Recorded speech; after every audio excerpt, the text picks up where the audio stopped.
Lesson 3.6 will deal with another type of transaction that an investor may choose to use when they feel that the price of a stock is going to fall in the future. This type of transaction is called short selling, and like with margin buying, we will look at a definition of short selling, and we will look at the calculations as to what type of margin requirement is required from the investor in order to open and maintain their short sale position. As I mentioned in the first slide, short selling is a transaction that's requested by a client when they think that the stock price is going to go down. Essentially what happens is the investor doesn't own this particular share. Let's just use XYZ company as an example. The investor feels that XYZ company's share price is going to go down for some reason and does not own shares of XYZ company. But what they do in order to profit from this anticipated movement is that they sell the shares at the current market price, say $15 a share, and then when the price drops in the future, they buy them back at the lower price, say $10 a share, and the difference is their profit, the $5. So when the share price drops, the investor buys the shares back and returns them to the broker. They've borrowed the shares for the purpose of selling them on the market, and then they must return them to the broker in order to close that position.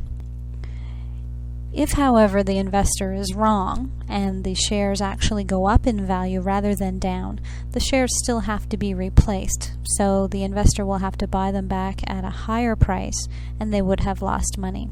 Theoretically, the investor has a large amount of money that they could possibly lose because the price of the stock could continue to go up to infinity, theoretically.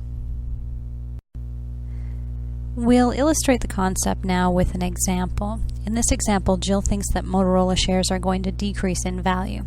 She requests to borrow 400 shares from her broker to sell short. Her broker advises her that the required margin is 150% of market value, and Motorola is selling at $30 per share.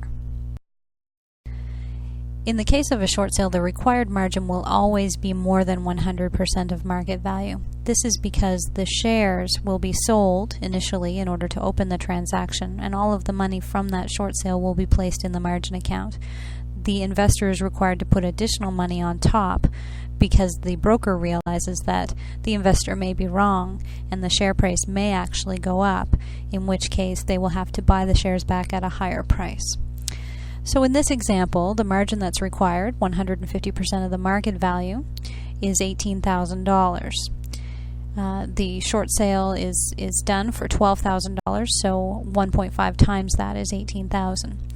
From this, we subtract the amount of money that will be received when the short sale is completed, so $12,000, and this means that the client is required to place $6,000 in their margin account in order to open the transaction.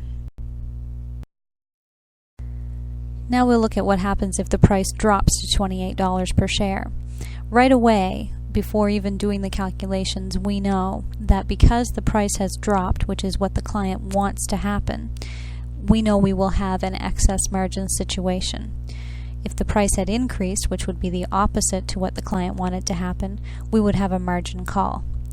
In this example, the market or the margin required in the account, 150% of the market value, has now changed because the market value has changed.